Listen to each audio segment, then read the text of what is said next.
हर खबर पर होगी आपकी पकड़। डाउनलोड कीजिए एबीपी लाइव ऐप।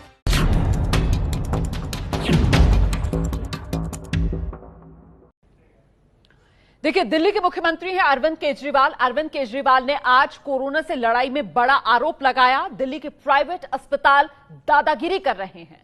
दिल्ली के प्राइवेट अस्पतालों में माफिया राज चल रहा है, बेड की कालाबाजारी हो रही है। ये तमाम बड़े आरोप दिल्ली के मुख्यमंत्री अरविंद केजरीवाल ने लगाए हैं।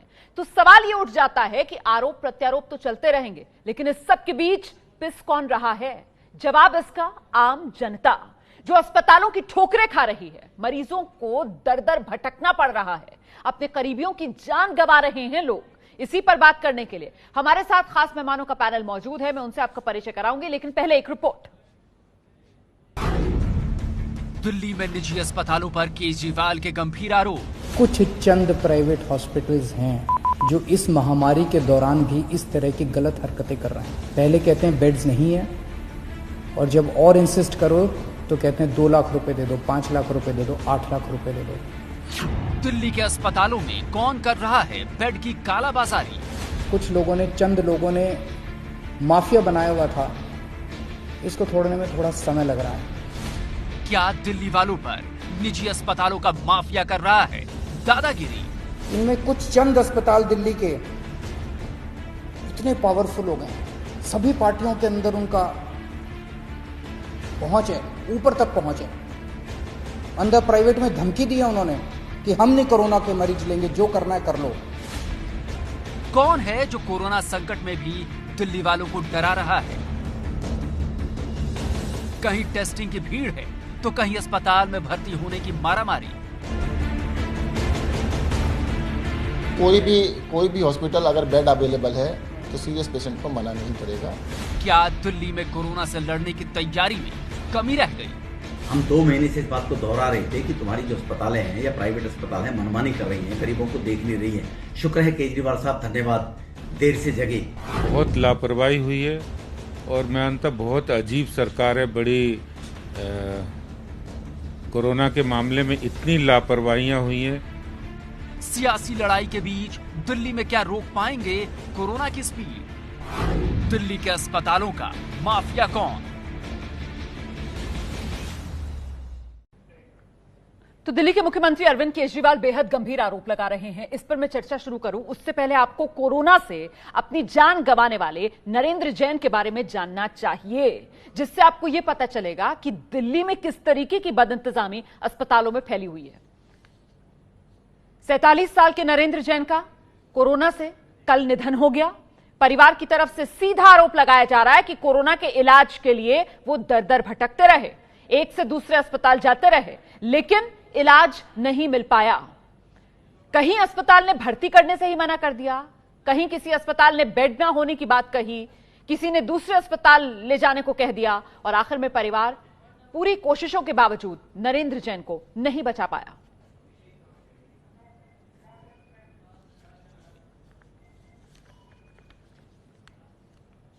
तो कोरोना काल में दिल्ली के अस्पतालों को बेनकाब करती ये तस्वीर नरेंद्र जैन की है। नरेंद्र जैन जिनका कल निधन हो गया, नरेंद्र जैन की कोरोना की वजह से मौत हुई, और नरेंद्र जैन को दिल्ली के बाशिंदे होते हुए कोरोना की बीमारी में दिल्ली के अस्पतालों में इलाज नहीं मिल पाया। यह परिवार का दावा नरेंद्र जैन के। और देखिए, इसी मुद्दे पर आज हम चर्चा कर रहे हैं। मेरे साथ बीजेपी की तरफ से नुपुर शर्मा मौजूद हैं, आम आदमी पार्टी की तरफ से प्रवक्ता राघव चड्ढा मौजूद हैं, और हमारे साथ एक बेहद खास मेहमान इस समय जिन नरेंद्र जैन का मैं जिक्र कर रही थी, उन्हीं के रिश्तेदार विकास जैन मौजूद हैं। मुझे लगता है सबसे पहले हमें विकास जी का रुख करना चाहिए। विकास जी, जो गुजरा आपके परिवार पर पिछले 2 दिनों में, देश को बताइए सर, आपने क्या अनुभव किया दिल्ली के स्वास्थ्य सिस्टम को लेकर? दिल्ली का स्वास्थ्य सिस्टम बिल्कुल बेकार हो चुका है मैडम। दिल्ली की गवर्नमेंट ने, आप अपने यहाँ टेलीविजन की आवाज थोड़ी कम कर दीजिए प्लीज, वो डिस्टर्ब कर रही है, और कैमरे की तरफ देखकर आप बात कीजिए जी। मैडम, दिल्ली का स्वास्थ्य सिस्टम बिल्कुल खराब हो चुका है। दिल्ली की गवर्नमेंट ने जनता को उसके हाल पे मरने के लिए छोड़ दिया है। आप ऐसा क्यों कह रहे हैं? आपके साथ जो हुआ उसको जरा विस्तार से बताइए दर्शकों को। मैं विस्तार से यही बताना चाहूँगा कि मेरे जिया जी श्री नरेंद्र जैन, जिन्हें पूरा बाजार, पूरा समाज नीटू जैन के नाम से जानता है, मात्र 4-5 दिनों में ही उनको हल्का सा बुखार था। हल्के से बुखार की वो लोकल दवाई लेते रहे, उनको कोई ऐसे सिम्टम नहीं थे जिससे मैं उनको कोई टेस्ट करा सकता। उसके बाद एक दिन अचानक रात को उनकी सांस फूलने लगी और जिसका मैंने इलाज कराने के लिए मैं रात को 1 बजे उनको पहले यहाँ अपने आसपास शादरा का जो नर्सिंग होम है ईस्ट दिल्ली, वहाँ ले गया। उन्होंने उन्हें मना कर दिया। वहाँ से मैं पुष्पांजलि हॉस्पिटल लेके गया, उन्होंने मना कर दिया। उसके बाद मैं उन्हें मैक्स हॉस्पिटल लेके गया, जहाँ सुबह 4 बजे बहुत मिन्नतें करने के बाद उन्होंने उनको भर्ती करा। उसके बाद वो टेस्टिंग के बाद बोलते हैं थोड़ी सी देर बाद ही कि इनको फेफड़ों में कुछ दिक्कत है, इनको वेंटिलेटर लगाना पड़ेगा। मैंने कहा लगाइए आप। उन्होंने कहा पैसे जमा करने पड़ेंगे। मैंने कहा करिए आप। मैंने सारे पैसे जमा कर दिए। उसके बाद उन्होंने उनका इलाज शुरू करा। उसके बाद मुझे नहीं पता उन्होंने उसको अंदर क्या इलाज दिया। पूरे दिन मैं उनसे पूछता रहा कि मुझे कुछ बात तो करा दीजिए, मेरी पेशेंट से मेरी बात तो करा दीजिए। उन्होंने कुछ नहीं कराई। उन्होंने उस दिन उन्हें कोविड का टेस्ट कराने के लिए भेज दिया। अगले दिन जब तक रिपोर्ट आती है 9 बजे, पहले तो वो यही कहते रहे शाम को आएगी, रात को आएगी, सुबह आएगी। जब अगले दिन 9 बजे यानी कि लगभग 24 घंटे बाद वो रिपोर्ट आती है, वो पॉजिटिव होती है। और उस रिपोर्ट के तुरंत बाद ही मैक्स हॉस्पिटल पटपड़गंज ये कहता है कि अब हम इनको नहीं रख सकते, आप इनको कहीं और ले जाइए। मैंने कहा क्यों नहीं रख सकते, आपने 24 घंटे इनको रखा है, अब क्या दिक्कत है? कहते हैं हमारे पास कोविड के बेड नहीं है। मैंने कहा अब तक क्यों रख रखा था? कहते हैं आईसीयू इमरजेंसी में रखा था हमने इन्हें, सस्पेक्टेड में थे, अब तक ये पॉजिटिव हो चुके हैं तो अब हम इनको इलाज नहीं दे सकते। मैंने कहा सर अगर पैसों की दिक्कत है तो ये रखे पैसे, आप पैसे भी ले लीजिए। कहते नहीं सर हमारे पास बेड ही नहीं है। मैंने कहा आपकी ऐप तो दिखा रही है जो दिल्ली गवर्नमेंट ने जारी करी है। कहते हैं ऐप वालों से बेड ले लीजिए सर अगर आपको बेड चाहिए तो। ऐसे में दिल्ली की जनता क्या करे? उसके बाद इन्होंने रेफर करा राजीव गांधी तिमारपुर के लिए। मैंने वहाँ के लिए पूछा, मैंने कहा आपने पूछ लिया वहाँ पे बेड है? कहते हैं हाँ हमने कंफर्म कर लिया। वहाँ कोई बेड नहीं था। मैक्स में जब मैंने कहा एम्बुलेंस बुला दीजिए, बोले आप अपने पर्सनल बेसिस पे एम्बुलेंस बुलाइए, हमारे पास कोई व्यवस्था नहीं है। एम्बुलेंस मैंने बुलाई, उसमें कोई ऑक्सीजन की व्यवस्था नहीं थी। मैक्स हॉस्पिटल में जो आदमी वेंटिलेटर के लिए कह रहे हैं कि हम वेंटिलेटर लगाएंगे, उसको बिना ऑक्सीजन के इन्होंने एम्बुलेंस में बैठा दिया और अपना पल्ला झाड़ लिया। मैं बहुत जल्दी से उस एम्बुलेंस को राजीव गांधी लेकर गया। वहाँ डॉक्टरों ने देखते ही कह दिया कि इन्हें आईसीयू बेड की जरूरत है, जो हमारे यहाँ नहीं है। मैंने कहा वहाँ तो कहा है। उन्होंने कहा मैक्स वालों से आप हमारी बात कराइए। उन्होंने हमारे को कोई फोन नहीं करा है, उन्होंने केवल आपसे झूठ बोला है। जो मैक्स के गुजरी मेरे पे, उसके बाद राजीव गांधी में जो वहाँ के नोडल थे मिस्टर जैन, मैंने उनसे बात करी तो कहते हैं इनको मैक्स में आप दोबारा ले जाओ, मेरी बात कराओ। वो ऐसे कैसा कर सकते हैं? मैंने कहा सर मैं भटकने के लिए नहीं हूँ, मेरा पेशेंट दिक्कत में है। तो उन्होंने वहीं एम्बुलेंस से उतार के बाहर ही अपनी ऑक्सीजन का इस्तेमाल करवाया कि मैं इनको रेफर कर रहा हूँ, मैं जगह नहीं दे सकता, मेरे पास बेड नहीं है। उसके बाद रेफर करने के बाद भी मैं 2 घंटे तक सरकारी एम्बुलेंस का इंतजार करता रहा, क्योंकि प्राइवेट कोई भी एम्बुलेंस, वहाँ 12 एम्बुलेंस खड़ी थी जीटीवी और राजीव गांधी के बीच में, सबने कोविड के पेशेंट ले जाने से मना कर दिया। सरकारी एम्बुलेंस बोलती हैं हमारे पास ऑक्सीजन नहीं, आप अपनी व्यवस्था करिए। उसके बाद भी मैंने सरकारी हॉस्पिटल के मानते हुए एक व्यवस्था करी एम्बुलेंस की बाहर से प्राइवेट की, जिसमें ऑक्सीजन नहीं थी। जो मिस्टर जैन है उन्होंने कहा कोई बात नहीं, मैं अपने बेस पे आपको अपनी ऑक्सीजन देता हूँ, आप मेरे को वापस कर जाना। ये मैं उनका एहसान मानूंगा सारी जिंदगी। मैं उस ऑक्सीजन के थ्रू राजीव गांधी से जीटीबी हॉस्पिटल लेकर गया। शाम को 5 बजे जीटीबी में एडमिट किया गया। मुझे नहीं पता वहाँ आईसीयू का बेड था नहीं था, लेकिन मेरे पेशेंट को जब एडमिट करा, वो एडमिट मैंने खुद करा। वहाँ कोई व्यवस्था नहीं है जीटीबी में। पेशेंट को हॉस्पिटल अंदर तक ले जाने के लिए मैंने और मेरी सिस्टर ने स्ट्रेचर का इस्तेमाल करा, खुद ले गए हम उनको, जबकि कहते कोविड को पेशेंट को छूना भी मना है। हाँ जी, मैं जवाब लेती हूँ। उसके बाद उन्होंने ट्रीटमेंट दिया, क्या दिया ये उनका जानता है, मुझे नहीं पता क्या ट्रीटमेंट दे रहे थे। मैं उनको बार बार कह रहा था दिक्कत केवल सांस की हो रही थी, उनकी सांस फूल रही थी, उनको सांस नहीं आ रही थी। मैं बार बार बोल रहा था इनको वेंटिलेटर दे दीजिए, वेंटिलेटर दे दीजिए।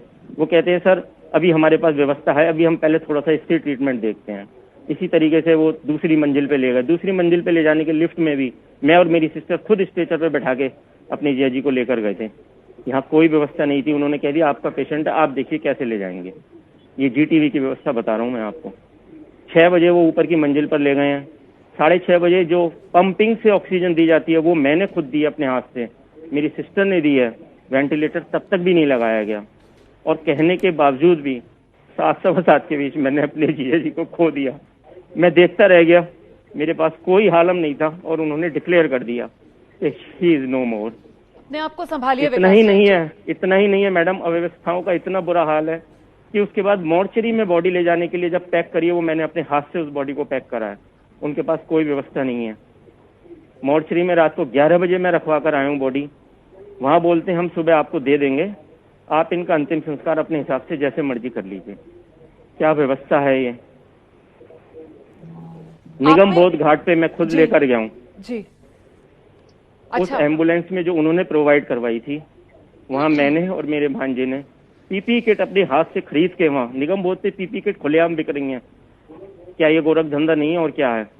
मैंने वो पीपी किट खरीद के तब मैंने उनका अंतिम संस्कार कराया। और वहाँ इतना बुरा हाल है निगम बोध घाट पे, कम से कम 20-25 बॉडी कोविड की ही अंतिम संस्कार के लिए लाइन में लगी हुई थी। दिल्ली सरकार कहती है हमारी बहुत अच्छी व्यवस्था है, बेकार है व्यवस्था। बिल्कुल व्यवस्था के नाम पे लोगों की जिंदगी से खिलवाड़ है ये, और कुछ नहीं है। मुझे लगता है राघव चड्ढा को आना चाहिए। राघव चड्ढा, जवाब दीजिए आप। Test, bed, ambulance, ventilator, mortuary, यहां तक कि शमशान घाट तक में दिल्ली का आम आदमी इस समय भिखारी बन गया है आम आदमी पार्टी सरकार के राज में। क्यों? देखिए, पहली चीज तो यह है कि जिन सज्जन की मृत्यु हुई है, मैं उनके प्रति अपनी संवेदना व्यक्त करना चाहता हूँ, श्रद्धांजलि देना चाहता हूँ और बहुत दिल से खेद व्यक्त करना चाहता हूँ कि उनको इस दौर से गुजरना पड़ा। और एक अहम, हमने अपने बीच के एक साथी को खो दिया इस पूरी महामारी के चलते। और मैं कहूँ जो व्यवस्था की भी समस्या इनको जूझनी पड़ी, उसके लिए मैं खेद व्यक्त करता हूँ। मेरे पास इस समय कोई फैक्ट्स नहीं है इस केस के, मुझे जानकारी नहीं थी रोमाना जी की इस विषय पर आप चर्चा करेंगी या इस पर्टिकुलर केस तो मैं फैक्ट्स लेकर आता। जिन डॉक्टरों पे, जिन अस्पतालों की ये जिक्र कर रहे हैं, चाहे निजी हो चाहे सरकारी हो, चाहे मॉर्चरी से संबंधित हो या शमशान घाट से संबंधित हो, जहां जहां इनको कमियां नजर आई, जिसके चलते एक जान हमने खो दी, एक जान गवा दी, उसके क्या तथ्य हैं, इनके तथ्य, इनके फैक्ट्स, इनका बयान तो हमने सुना, लेकिन दूसरी साइड का भी मेरे पास जानकारी नहीं है। तो बिना वो जाने मैं किसी प्रकार की तीखी टिप्पणी में, बहस में तो पढ़ना ही नहीं चाहता बिल्कुल भी। अंत में आज हुआ क्या, चाहे जो भी फैक्ट्स हो, हमने एक जान तो देखिए कर ही नहीं सकते हैं आप इनके साथ बहस को। अगर फैक्ट्स भी आपके पास होंगे तो भी नहीं कर सकते हैं। यहाँ तो आपसे सिर्फ जवाब मांगा जा रहा है। मैडम मेरे पास हर चीज का प्रूफ है। नहीं, बिल्कुल आप देखिए विकास जी, आपके किसी तथ्य पर यहाँ कोई सवाल नहीं उठाया जा रहा। आपके किसी भी तथ्य पर विकास जी यहाँ सवाल उठाया ही नहीं जा सकता है। मुझे लगता है बड़ी तस्वीर पर कम से कम आपको जवाब देना चाहिए राघव चड्ढा, क्योंकि ये एक मामले नहीं है, ऐसे कितने मामले। और सोशल मीडिया आप उठाकर देख लीजिए किस तरीके से आप ही की पार्टी के नेताओं को यहाँ पर मुख्यमंत्री, डिप्टी सीएम, बाकी सांसद, बाकी विधायकों को टैग कर करके लोग कहते हैं कि साहब हम खड़े हुए अस्पताल के बाहर, हमें कोई भर्ती नहीं करवा रहा है, हमें बेड दे दो। खुद मुख्यमंत्री आकर अपनी बेबसी दिखा देते हैं। सर ये मुख्यमंत्री है जो आकर बेबसी दिखा रहे हैं कि साहब अस्पताल कालाबाजारी कर रहे हैं बेड के। कैसे सीएम है ये?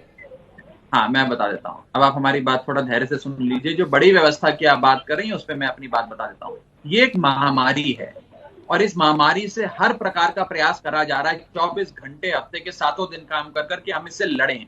एक व्यवस्था बनाई गई है दिल्ली में, जो दिल्ली सरकार के अपने आंकड़े हैं। मैं आपको बताना चाहूंगा इस समय भी दिल्ली में लगभग 4200 बेड खाली हैं, यानी कि ऐसे बेड जिसमें ऑक्सीजन की व्यवस्था है, जो रेस्पिरेटरी रेट जिन मरीजों का बढ़ जाता है उनका इलाज किया जा सकता है, जो खाली हैं। और लगभग 4000 के आसपास बेड्स हैं जो भरे हुए हैं। हमने अपनी तरफ से व्यवस्था बनाई है और व्यवस्था बना रहे हैं। और इनके जैसे जो आज आपके चैनल पर आपने जो केस रखा है, इस प्रकार की घटनाएं ना हो, इसी के लिए एक मोबाइल ऐप भी जारी करी है, जिसमें अभी क्योंकि कुछ शुरुआत के 1-2 दिन ही है तो कुछ समस्या आ रही है, 1-2 दिन में वो समस्या दूर हो जाएगी, जिससे रियल टाइम बेसिस पे दिल्ली की जनता को ये पता लग सकेगा कि कौन से अस्पताल के अंदर आईसीयू बेड है, कौन से अस्पताल के अंदर वेंटिलेटर वाला बेड है और कौन से अस्पताल में बिस्तर नहीं है। राघव चड्ढा, आपने विकास जी की बात क्या ध्यान से नहीं सुनी? आपने विकास जी की बात क्या ध्यान से नहीं सुनी? ऐप का जिक्र किया, अस्पतालों में किया, उनसे अस्पताल ने जवाब क्या दिया? अस्पताल ने उनको जवाब दिया ऐप वालों से ही बेड ले लो। सुना था ना आपने? मैं जवाब, ये बात बोली यहाँ पर, ये बात विकास जी ने यहाँ पर बैठकर बोली है कि वो कह रहे हैं ऐप वालों से जाकर बेड ले लो। सर आप व्यवस्था बनाने की बात कर रहे हो और मैं आपसे सवाल ये पूछ रही हूँ कि व्यवस्था है ही कहाँ? व्यवस्था ही तो नहीं नजर आ रही है। उसी व्यवस्था के नजर ना आने पर ही तो मुख्यमंत्री आकर अपनी बेबसी दिखा देते हैं कि साहब ये तो कालाबाजारी हो रही है बेड की। मैं सवाल ये पूछना चाहती हूँ कि यही तैयारी आप लोग कर रहे थे क्या? वो जो बार बार रोज मीडिया के सामने आकर कहा जाता था दिल्ली तैयार हो गई, इतने बेड हमने बना लिए, दिल्ली में हमारी प्राथमिकता ये लोग मरे ना। लोग मर रहे हैं सर, तड़प तड़प कर मर रहे हैं, बिना इलाज के मर रहे हैं। इस पर जवाब दे दीजिएगा आप। हाँ, मैं जवाब दे देता हूँ। अब आपने कम से कम 4 मिनट का सवाल किया है, मुझे 1.5 मिनट दे दीजिए 4 मिनट के सवाल का जवाब देने के लिए। व्यवस्था को दुरुस्त किया जा रहा है, व्यवस्था इस समय भी अच्छी है, लेकिन हाँ कुछ ऐसे केसेस सामने आते हैं जो सिस्टम के अंदर जो कमियां हैं उसकी तरफ इशारा करते हैं। उन कमियों को भी दूर किया जाएगा। एक महामारी से लड़ रहे हैं, इन्होंने प्राइवेट अस्पताल का जिक्र करा। आज से ही ऑर्डर जारी कर दिए गए हैं। दिल्ली सरकार का एक मेडिकल प्रोफेशनल हर सरकारी अस्पताल के रिसेप्शन पर बैठेगा ताकि किसी भी मरीज को इस प्रकार की दर की ठोकरें ना खानी पड़े। मोबाइल ऐप जारी करी गई है कि मोबाइल ऐप के जरिए हर व्यक्ति को घर बैठे पता लगे कि कहां पर कितने बेड्स अवेलेबल हैं, कितने वेंटिलेटर अवेलेबल है। अभी उस ऐप में हो सकता है तकनीकी खराबी हो जिसके चलते 1-2 दिन में ऐप की परफॉर्मेंस इतनी अच्छी ना रही हो, लेकिन उसको ठीक किया जा रहा है और 1-2 दिन में आप देखेंगे दिल्ली एकमात्र शहर ऐसा होगा जिसके अंदर रियल टाइम बेसिस पर आपको यह जानकारी मिलेगी। और जहां तक मौत की बात है, दिल्ली में मौतें हुई हैं, हम स्वीकार रहे हैं। दिल्ली ने डबल मार भी झेली, मरकज का केंद्र भी दिल्ली रहा, साथ ही साथ अंतरराष्ट्रीय हवाई अड्डा दिल्ली में, तो दिल्ली ने डबल मार झेली है। लेकिन डेथ रेट का यदि आप देखें तो दिल्ली के अंदर मौतें देश की औसत के हिसाब से और अन्य राज्यों की औसत के हिसाब से बहुत कम रही हैं। हमने कोशिश ये करी है कि हर व्यक्ति को अच्छी दवाई और अच्छा इलाज दिया जा सके, और यदि कोई अस्पताल, कोई निजी हो या सरकारी हो, यदि वो इस प्रकार से पेशेंट्स के साथ बर्ताव करेगा तो उसके ऊपर सख्त से सख्त कार्रवाई भी करी जाएगी। कोई कालाबाजारी बेड्स की करेगा उसके खिलाफ भी कार्रवाई करी जाएगी। स्थिति रोज बदल रही है, नुपुर लगातार डायनामिक हो रही है। नुपुर, और उसके बाद मैं अभिषेक आपके पास भी आ रही हूँ, लेकिन नुपुर जो बात यहाँ पर राघव चड्ढा की तरफ से कही जा रही है कि साहब अब दिल्ली के डेथ रेट तो देखिए बाकी देश के मुकाबले व्यवस्था अच्छी है, जो कमियां रह गई हैं उसको दूर किया जा रहा है। नहीं, मैं रुमाना जी सबसे पहले तो राघव जी से ही कहूंगी कि 3 जून की बहुत ही नेशनल लेवल के अखबार की एक रिपोर्ट है कि 1 जून तक कोरोना वायरस के एसओपी के हिसाब से 1800 बरियल और क्रिमेशन हो चुके थे।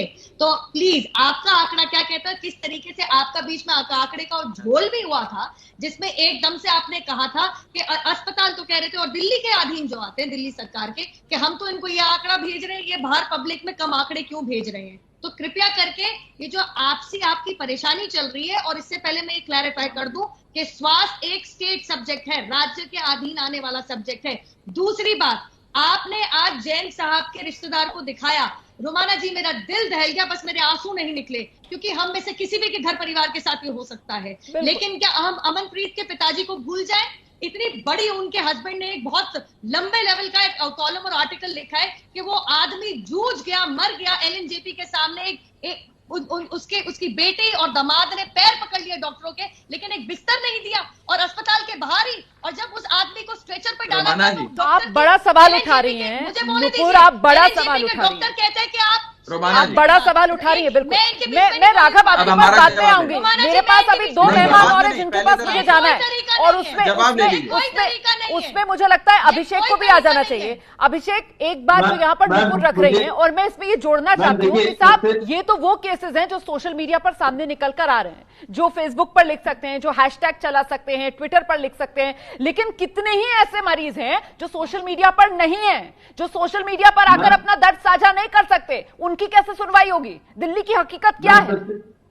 सबसे पहले राघव चड्ढा जी को अमरप्रीत जी के परिवार से माफी मांगनी चाहिए, बिकॉज अमरप्रीत जी ने जो ट्वीट लिखा था उसमें अरविंद केजरीवाल, डॉक्टर सत्येंद्र जैन और राघव चड्ढा तीनों से उन्होंने हाथ जोड़ के विनती करी थी कि मेरे पिताजी की मौत हो जाएगी, उनकी मदद कीजिए। सबसे पहले राघव चड्ढा उनसे माफी मांगे। इनको आज यहाँ बैठने का कोई अधिकार नहीं है। केजरीवाल जी अपनी प्रेस कॉन्फ्रेंस में कहते हैं कि अस्पताल का माफिया जो धमकी देता है, आप करिए एफआईआर रजिस्टर, आप बताइए आपको किसने धमकी दी है? आप दिल्ली पुलिस का एफआईआर क्यों नहीं रजिस्टर कराते? 7 साल से आप दिल्ली की व्यवस्था को संभाल रहे हैं और आप कह रहे हो कि आपको दिल्ली के अस्पताल का माफिया चला रहे हैं। कौन है माफिया, बताइए राघव चड्ढा। ठीक है, इस बीच बड़ी खबर आई है। देखिए, दिल्ली सरकार की तरफ से सुझाव मांगे गए थे दिल्ली के लोगों से कि आप क्या चाहते हैं, क्या दिल्ली के अस्पतालों में दूसरे राज्यों के लोगों का भी इलाज हो। डॉक्टर महेश वर्मा कमेटी इस पर बनाई गई थी, जिसने जवाब दिया है अपना। कोरोना संकट पर दिल्ली सरकार ने ये कमेटी बनाई थी और इस कमेटी की तरफ से सुझाव दिया गया है कि सिर्फ दिल्ली वालों के लिए ही इस्तेमाल हो दिल्ली की स्वास्थ्य सुविधाएं। अगर बाहर वालों को ये स्वास्थ्य सुविधाएं दी जाएंगी तो 3 दिन में ही दिल्ली के जितने बेड हैं वो सब भर जाएंगे। मुझे लगता है सामाजिक कार्यकर्ता डॉक्टर इंदु प्रकाश जी को इस पर आना चाहिए। सर, इससे दिल्ली वालों का भला होगा क्या? देखिए, एक तो मुझे लगता है कि आप जो प्रश्न कर रही थी इसमें जो है सबसे बड़ी बात जो थी, खुद हमारा एक्सपीरियंस रहा है जी कि जो प्राइवेट हॉस्पिटल्स है दिल्ली में, मतलब वो खुद एक माफिया है। 2018 में मैंने अपने भाभी संगीता रघुवंशी खोया है फोर्टिस वसंत कुंज में, और मतलब मनमानी करते हैं अस्पताल जो है। और जो अभी विकास अपनी केस बता रहे थे आप, अगर वो पुष्पांजलि में मैक्स पटपड़गंज में जो है अगर उनका एडमिशन मिल गया होता है जैन साहब को, जो है आपको आगे जाना नहीं पड़ता अपना जो है। तो कल ही मुझे जो है रात को 11 बजे जो है प्राइमेस सुपर स्पेशलिटी हॉस्पिटल करके है, वहां से फोन आता है मेरे साथियों की, सर वो कोरोना पॉजिटिव हो गए हैं और प्राइमेस कह रहे हैं कि इनको यहां से लेके जाइए आप। तो ये प्राइवेट अस्पताल जो हैं क्यों है ये आखिर दिल्ली में? ये मतलब दिल्ली में केवल मुनाफाखोरी के लिए ये लोग जो है, मतलब इनके ऊपर सरकार ने नकेल कसी क्यों नहीं है? हाँ इंदु जी, बिल्कुल जो बात आपने कही ना, सवाल तो यही है कि लॉकडाउन था, इतने दिन से तैयारी चल रही थी, तब दिल्ली सरकार ने अगर ये कोई पेच था या अगर हमें पहले से ही पता है कि ये माफिया राज चला रहे हैं, ये कालाबाजारी करते हैं, तो इस पेच को सुलझाया क्यों नहीं? ताकि लॉकडाउन रहते सारे इंतजाम चाक चौबंद दिल्ली में कर लिए जाते। क्यों दिल्ली के आम आदमी को मरने के लिए छोड़ दिया? जिस तरीके से अरविंद केजरीवाल खुद कह रहे हैं कि साहब ये प्राइवेट अस्पताल दादागिरी कर रहे हैं, कि दादागिरी के सामने दिल्ली का आम आदमी बेबस नजर आए प्राइवेट अस्पतालों में। मुझे लगता है एक बार पहले मैं विकास जैन जी के पास जाऊंगी, राघव चड्ढा, उसके बाद आपके पास। नहीं, मुझे पहले जवाब देने का मौका तो दीजिए। राघव जी, सर आ रही हूँ, आपको पूरा मौका दे रही हूँ। एक पीड़ित है, जरा उसका दर्द तो आप सुन लीजिए ना, उसके बाद जवाब आप ही को देना। मैं पहले जो अभी प्रवक्ताओं ने सवाल उठाए उनका जवाब दे देता हूं, उसके बाद आप देखिए एक एक करके अगर आप लोग बोलेंगे और इस बात को ध्यान रखते हुए कि हमारे साथ एक पीड़ित भी यहाँ पर मौजूद है, यहाँ एक पीड़ित भी मौजूद है, तो बेहतर रहेगा। मुझे लगता है विकास जी को आना चाहिए। प्लीज अपनी अपनी बारी का इंतजार कीजिए आप लोग। विकास जी प्लीज आप आइए। विकास जी, आपने अभी तक जो बताया सर, जो अपना दर्द बयां किया, मैं अब उससे आगे बढ़ना चाहती हूँ। मैं समझना चाहती हूँ कि दिल्ली के अंदर तो दावा बड़ा ये भी किया जाता है कि साहब यहाँ पर हम कॉन्टैक्ट ट्रेसिंग भी कर रहे हैं, यहाँ पर हम पूरी तरीके से कोरोना पर काबू करने के लिए टेस्टिंग की फैसिलिटी देखिए हमने किस तरीके से बढ़ाई है। तो आपके तो परिवार में सर कोरोना की वजह से एक शख्स ने जान गंवाई है, आप लोगों का टेस्ट हुआ क्या? नहीं मैडम, मैं वही बताना चाह रहा हूँ। दिल्ली में पिछले 3 दिन से टेस्टिंग बंद चल रही है। हमने हर जगह धक्के खा लिए। जीटीवी में जहां हमारी पेशेंट की डेथ हुई थी वहां भी हम चले गए। वो ये बोलते हैं कि हमारी टीम आपसे अपने आप कांटेक्ट कर लेगी, आप गवर्नमेंट ने एक कैंप लगा रखा है उसमें रजिस्ट्रेशन करा लीजिए। मैंने कहा मैडम, अगर रजिस्ट्रेशन कराने में मतलब अगर हम पीड़ित हैं, उससे अगर हमें कोरोना ग्रस्त हैं तो और लोग भी हो जाएंगे, अगर नहीं है तो और लोगों के थ्रू हम हो जाएंगे। प्राइवेट लैब में पूछो, वो कहते हैं सर अगर आप एमबीबीएस डॉक्टर का एक प्रिस्क्रिप्शन हमें देंगे तब हम करेंगे। एमबीबीएस डॉक्टर से पूछो, वो कहता है अगर आपको कोई सिम्टम होंगे तो हम आपको टेस्ट लिख कर देंगे। केजरीवाल जी कहते हैं छोटे से सिम्टम होते हैं, आप घर में रहकर ट्रीटमेंट कर लीजिए। कहा जाएगा आदमी? लास्ट में जब वेंटिलेटर पे आ जाएगा जब टेस्टिंग आप उसको लिखेंगे। आज हम 5 लोग घर में अपने सेल्फ क्वारंटाइन करे हुए हैं मैडम। यहाँ आज 3 दिन हो गए, कोई सुनवाई नहीं है, कोई पूछने वाला नहीं है, कोई टेस्टिंग के लिए पूछने वाला नहीं है। मेरी दिल्ली के यहाँ शादरा के डीसीपी जी, एसएचओ, जो यहाँ के लोकल अपने डॉक्टर नायक जी हैं, सीडीएमओ, सबसे बात हो चुकी। सबका यही कहना है कि गाइडलाइंस हैं, हम इसके खिलाफ नहीं जा सकते। आप बताएं आखिर आदमी करे तो क्या करे? देखिए 2-3 विषय मैं आपके समझ रखना चाहूंगा। पहली बात तो यह है कि आज ही माननीय मुख्यमंत्री जी ने जो प्रेस कॉन्फ्रेंस करी उसमें बताया कि आज ही के दिन लगभग 5300 टेस्ट के सैंपल्स जा रहे हैं। 5300 लोगों का टेस्ट आज की तारीख में हो रहा है। रोजाना हम 5000 से 7000 लोगों का टेस्ट कर रहे हैं और 12,000 प्रति मिलियन का टेस्टिंग रेशियो दिल्ली सरकार का है। जहां भारत की औसत 2500 प्रति मिलियन है, वहां दिल्ली में 12,000 प्रति मिलियन है। यानी कि देश की जो औसत जांच का आंकड़ा है उससे 4.5 गुना ज्यादा। और ये आंकड़े हमारी नहीं है, तो आईसीएमआर की वेबसाइट पर जाकर आप देख सकते हैं। तो ये कहना कि जांच पर्याप्त मात्रा में नहीं हो रही है, जांच बंद है, मुझे लगता है उचित नहीं है, क्योंकि जांच तो आज भी हो रही है। नहीं, एक विषय। जांच उचित दूसरा इसलिए विषय नहीं है, जांच उचित इसलिए नहीं। मैं आपसे एक बात पूछना चाहता हूँ चड्ढा जी, जो बंदा पेशेंट के डायरेक्ट टच में रहा हो, जिसने बॉडी को उठा के रखा हो, आप उसके लिए किस चीज का वेट करना चाहते हैं आखिर? आप मुझे ये बताएं, 5 आदमी आपसे कह रहे हैं। देखिए, लगभग 36 लैब्स इस समय दिल्ली में हैं जो टेस्ट कर रही हैं। उसके साथ साथ लगभग 17 कोविड टेस्टिंग सेंटर है, और जितने भी अस्पताल दिल्ली में है, सबके बाहर एक फ्लू क्लिनिक है जो जांच कर रहा है। जैसा कि मैंने बताया, माननीय मुख्यमंत्री जी ने खुद बताया कि आज 5300 लोगों का टेस्ट हुआ है। अब आते हैं बड़े सवाल पर कि क्या व्यवस्था बनाई गई। जब देश में लॉकडाउन 23 मार्च 2020 को लगा गया, तब दिल्ली में ऑक्सीजन के बेड, एक ऑक्सीजन का बेड चाहिए होता है उस व्यक्ति को जिसकी गंभीर स्थिति होती है, क्योंकि उसका ऑक्सीजन रेट घट जाता है, रेस्पिरेटरी रेट बढ़ जाता है। तो ऑक्सीजन की बेड कुल दिल्ली में 23 मार्च को मात्र 2 दर्जन के आसपास थे। वो 2 दर्जन से बढ़ाकर 9,500 बेड की व्यवस्था अरविंद केजरीवाल जी की सरकार ने बीते 70 दिन के लॉकडाउन में बनाई, जो अपने आप में मुझे लगता है एक काबिले तारीफ है। अन्य राज्यों ने भी बनाई होगी, मुझे नहीं पता अन्य राज्यों के आंकड़े, लेकिन दिल्ली में बनी। सिर्फ आंकड़ों में उलझ रहे हैं आप, सिर्फ आंकड़ों में, कुछ नहीं हो रहा है। बेड तो खाली दिखा रहा है ना, ऐप पर तो बेड खाली नजर आ रहे हैं, लेकिन मरीजों को तो भर्ती नहीं किया जा रहा है ना। मैं आ रही हूँ आपके पास, 1 मिनट। देखिए, हमने क्या किया, हाथ उठाए हुए हैं, आप ही को जवाब देना है। नहीं, सुन लीजिए, मेरी बात कंप्लीट होने दीजिए। बात ये है कि बेड तो खाली है, ऐप दिखा रहा है बेड खाली है, आप कह रहे हैं बेड बनाए, बेड पर कोई सवाल नहीं है। बात ये कि बेड है, बेड खाली है, फिर मरीज को भर्ती क्यों नहीं किया जा रहा? सवाल किस को लेकर है? नुपुर आइए। ऐप पर ही जवाब दे रहा हूँ, सुन लीजिए, पहले ऐप पर जवाब नहीं लीजिए मेरा, मेरा जवाब ले लीजिए ऐप पर, लेकिन ऐप पर जवाब ले लीजिए, फिर आप बीजेपी के प्रवक्ता के पास चले जाइएगा। बेड है, ऑक्सीजन क्या मैं ऐप पर अपना जवाब दे सकता हूँ?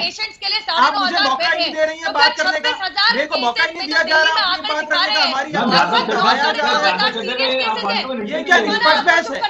ये निष्पक्षता है आपकी, कोई तरीका नहीं, निष्पक्ष बहस कर रहे हैं। नहीं तो डिबेट में नहीं, मैं उठ के जा रही हूँ, मेरी बात सुनने का मुझे जरा बारी अपनी बात रखिए, बारी। राघव, आज सारे सवाल आपसे ही हैं। राघव, आज सारे सवाल आपसे ही हैं, सारे जवाब आज आपको ही देने।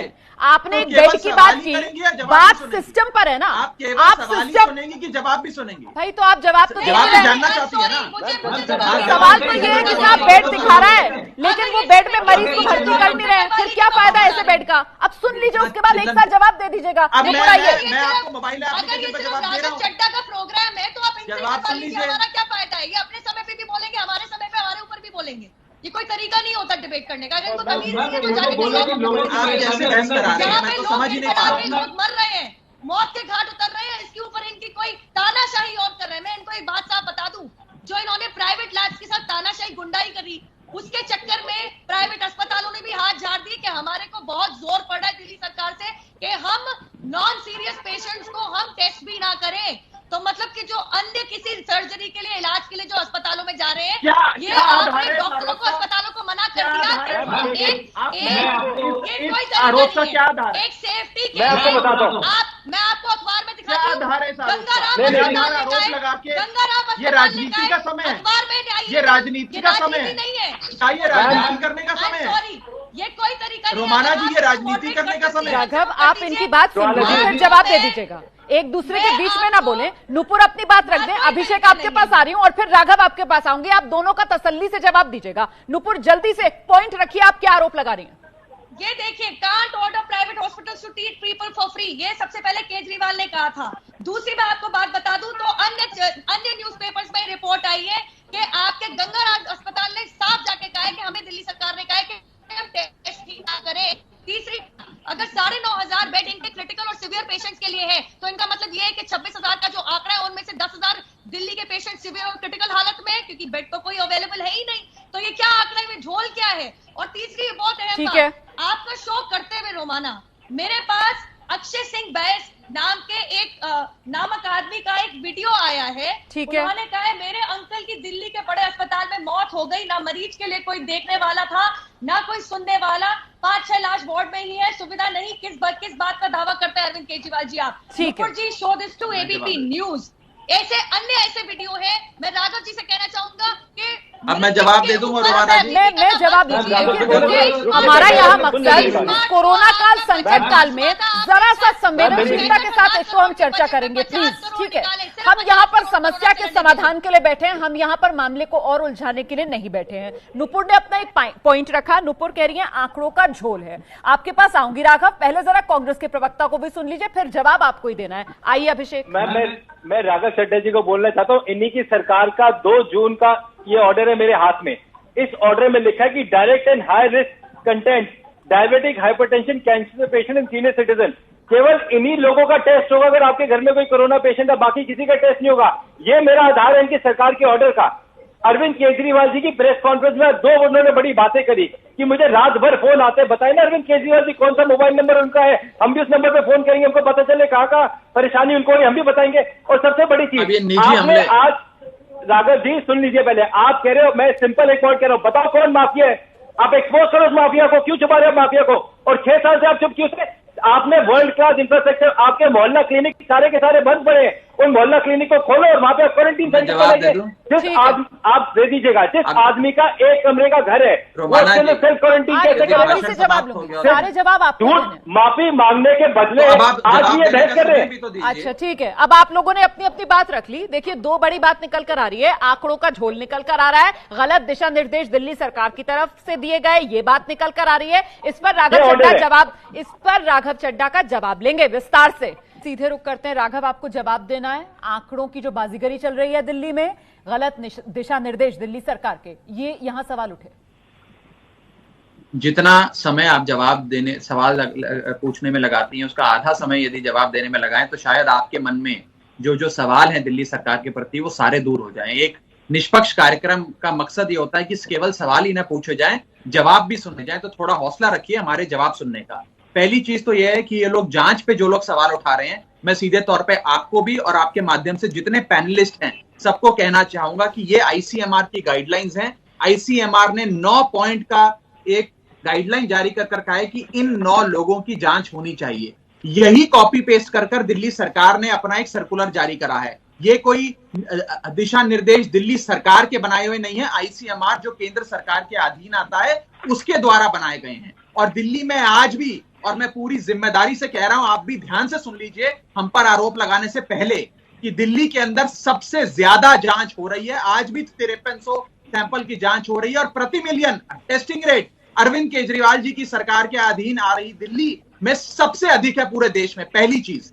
दूसरी चीज, जो लोग मौत के आंकड़ों की हेराफेरी का आरोप लगाते हैं, मैं आखिरी बार आपको यह समझाना चाहता हूं कि दिल्ली के हाईकोर्ट ने आज से कुछ ही दिन पहले एक जजमेंट पास कर ये कहा था कि जितनी ये आरोप दिल्ली सरकार पे लगाए जा रहे हैं कि मरने वालों के आंकड़े गलत जारी किए जा रहे हैं, ये आरोप निराधार है। और दिल्ली हाईकोर्ट जो आंकड़े जारी कर रहा है वो 100% सत्य है। हमें ये सर्टिफिकेट दिल्ली हाईकोर्ट ने दिया है, भाजपा या कांग्रेस ने नहीं दिया। मुझे बोलने दीजिए रोमाना जी, ये अनफेयर है, ये निष्पक्ष बहस नहीं है। जब मैं बोलता हूं मेरी आवाज को या तो राघव ये कहने भर से कि ये अनफेयर है, ये फेयर नहीं है, ये अनफेयर हो ही जाएगा ना। आप पूरा जवाब दे रहे हैं और लगातार आप ही जवाब दे रहे हैं। जवाब देने से पहले आप बाकायदा भूमिका भी बांध रहे हैं, ये भी मेरा दर्शक देख रहा है और आप ही की बारी चल रही है, तो प्लीज सीधे जवाब दीजिए। आप जवाब दीजिए ना सर, आपकी आवाज आ रही है, आप जवाब दे दो। आपने जवाब दे दिया मेरे ख्याल से दोनों बिंदुओं पर, चाहे मौत का आंकड़ा हो चाहे दिशा निर्देश हो, दोनों मुद्दों पर आपने जवाब दे दिया ना। यही तो सवाल मैंने उठाए थे। समय मेरे पास इतना ही है, समय मेरे पास आज इतना ही है। बहुत बहुत धन्यवाद आप सभी का मेरे साथ इस चर्चा में शिरकत करने के लिए। लेकिन राघव चड्ढा, विकास जैन हमारे साथ यहाँ पर शो में थे। ऐसे में आपको समझना चाहिए कि अगर कहीं दिक्कत आ रही है तो वो क्यों आ रही है। माफिया राज है, दादागिरी है। अगर समस्या की आप पहचान करते हैं तो साफ समस्या की जड़ पर वार करो ना। दिल्ली वालों की समस्या का समाधान करने की जिम्मेदारी दिल्ली सरकार की है ना। दिल्ली वालों को क्यों भीख मांगनी पड़ रही है बेड के लिए, टेस्ट के लिए, एम्बुलेंस के लिए, अस्पताल के लिए? इसका तो समाधान निकलना चाहिए दिल्ली सरकार की तरफ से। बस इसीलिए हम ये चर्चा आपके लिए लेकर आए थे।